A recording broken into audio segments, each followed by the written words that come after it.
let's get something clear. PowerPoint is not presentations. When they say give a presentation, don't just assume that you're going to put a couple of words on PowerPoint and that is presentation. No. Presentations are basically a type of public speaking. That's all it is.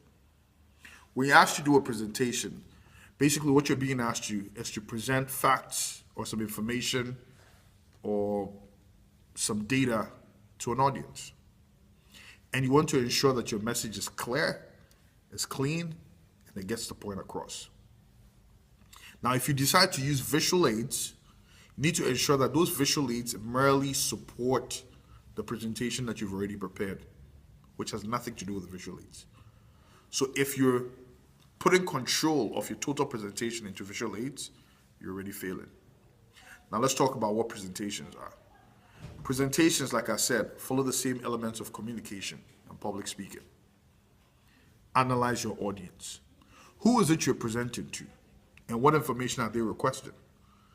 What type of demographics do they come from? What are their age group? Are they conservative or are they people who are excitable? You need to get that data before you do any presentation before some people, or you may either bore them to death or you may offend them. 2, when you do walk the room, before you do a presentation, it's important that you engage with your audience so you build some sort of rapport before you go into the elements of your presentation. Otherwise, it may be hard to keep them engaged.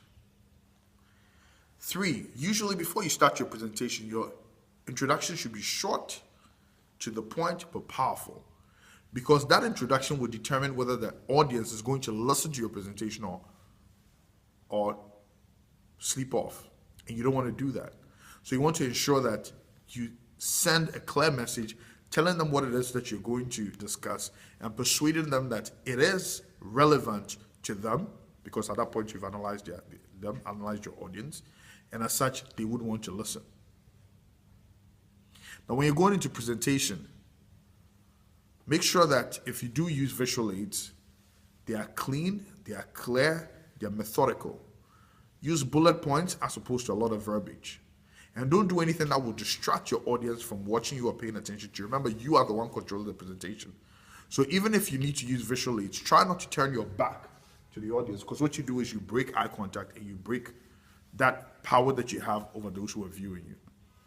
When you engage in presentations, if you have to use visual aids, make sure that they are clean. You know, they say a picture paints 1,000 words. Make sure you use pictures which you can quickly glance at and get the message to reinforce your message. And make sure you don't use things that take away from your message, but merely accentuate it. So therefore, when somebody's listening to you and you're talking about a cat, you want to have a picture of a cat, not a dog. If you pay attention to these few tips, your presentations should definitely be better. Remember to have a strong presence. Remember to be careful of your voice. Now, it's always important to be aware of the surroundings and the environment you find yourself. If you're in a big room, project your voice or get a listening aid like a microphone. If you're in a small room, also be aware of it. Be aware of possible echoes. Be aware of all the things that can detract from your message and the power of your message. So the next time that you decide to go do presentations, please take time to review some of these tips and ensure that you give the best presentation ever. The best presentation, however, comes from practice. You should be in the habit of practicing your presentation skills. Stay empowered.